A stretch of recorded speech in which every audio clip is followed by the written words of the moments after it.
Sejarah Apple, Steve Jobs.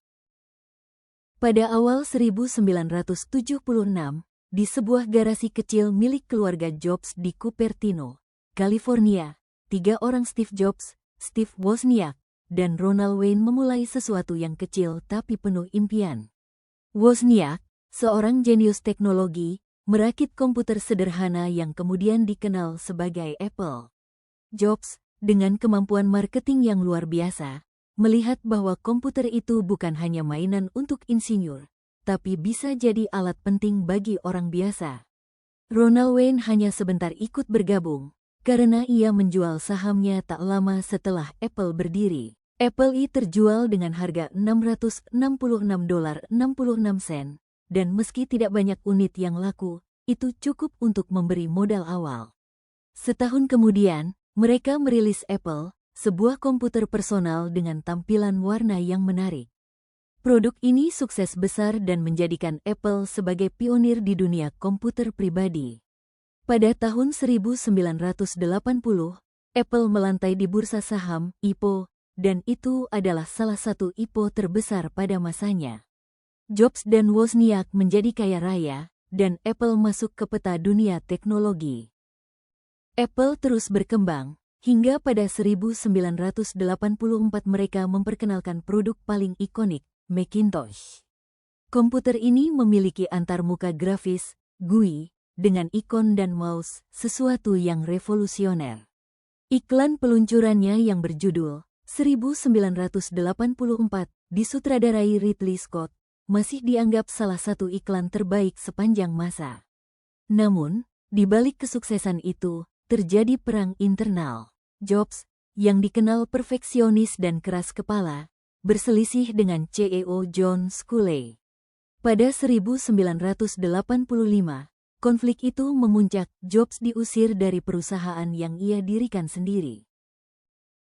Tanpa Jobs, Apple tetap meluncurkan produk seperti PowerBook, laptop pertama dengan desain mirip laptop modern, dan Newton, asisten digital pribadi.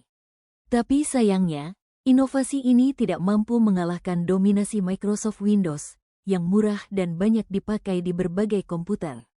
Di awal 1990-an, Apple kehilangan arah. Produk-produk mereka membingungkan, terlalu banyak model, dan tidak punya identitas yang jelas. Sementara itu, Jobs mendirikan perusahaan baru, Next, dan juga membeli sebuah studio animasi kecil bernama Pixar, yang kemudian sukses dengan film Toy Story. Apple sendiri semakin merugi, dan pada pertengahan 1990-an, perusahaan itu hampir bangkrut. Tahun 1997 menjadi titik balik. Apple, yang hampir mati, membeli perusahaan Next seharga $429 juta. Dengan pembelian itu, Steve Jobs kembali ke Apple. Jobs langsung mengambil langkah drastis. Ia memangkas produk Apple yang berantakan, dan hanya fokus pada beberapa produk inti. Tahun 1998, Jobs memperkenalkan iMac G3, komputer berwarna-warni dengan desain transparan. Produk ini laris manis dan membuat Apple kembali diperhatikan. Kemudian lahirlah iPod 2001, alat kecil yang bisa menyimpan ribuan lagu. Slogan, 1,000 songs in your pocket, 1000 lagu di saku Anda, mengguncang industri musik. Tak hanya itu, hadir pula iTunes Store, 2003, toko musik digital yang mengubah cara orang membeli musik. Jobs tahu bahwa Apple tidak boleh hanya jadi perusahaan komputer. Maka pada 2007, Apple meluncurkan produk yang mengubah sejarah, iPhone. Dalam satu perangkat, Apple menggabungkan telepon, iPod, dan internet. Dunia berubah selamanya. Tahun itu juga, Apple resmi mengganti nama dari Apple Computer, Inc. menjadi Apple Inc. karena produk mereka jauh lebih luas dari sekadar komputer. iPhone menjadi simbol era baru. Orang-orang tidak lagi sekadar menelpon atau mengirim SMS, tapi juga berselancar di internet, mendengarkan musik, memotret, hingga bekerja. Apple memperkenalkan App Store, 2008, yang membuka peluang bagi jutaan developer untuk membuat aplikasi. Pada 2010, Apple meluncurkan iPad, sebuah tablet yang mempopulerkan perangkat layar sentuh besar. Sekali lagi, Apple mendefinisikan kategori produk baru. Namun, di balik semua kesuksesan itu, Steve Jobs berjuang melawan kanker pankreas. Pada tanggal 5 Oktober tahun 2011, Jobs meninggal dunia. Dunia berduka, dan banyak yang khawatir Apple tidak akan sama lagi tanpa sang visioner. Tongkat kepemimpinan beralih ke Tim Cook, sosok yang lebih kalem dan fokus pada manajemen. Di bawah Cook, Apple tidak lagi hanya bergantung pada produk baru, tapi juga memperluas kelayanan digital. Apple Music untuk musik streaming, Apple TV Plus untuk film dan serial, iCloud untuk penyimpanan, Apple Pay untuk pembayaran, Apple Arcade untuk game. Produk fisik tetap berevolusi. iPhone terus menjadi tulang punggung Apple.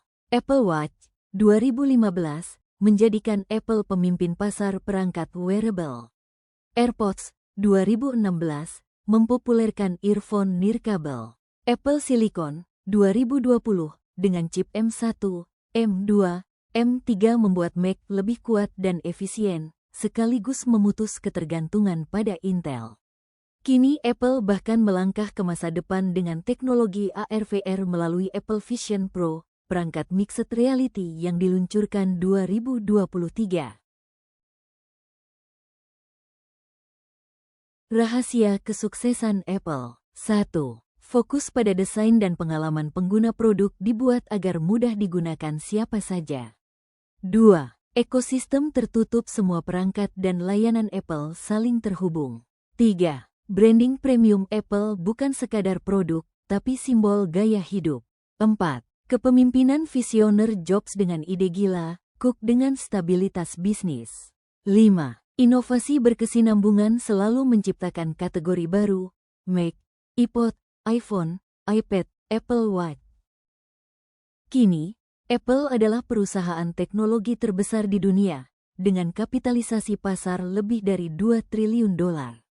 Dari sebuah garasi kecil di Cupertino, Apple menjelma menjadi raksasa global yang mengubah cara manusia bekerja, berkomunikasi, dan bersenang-senang.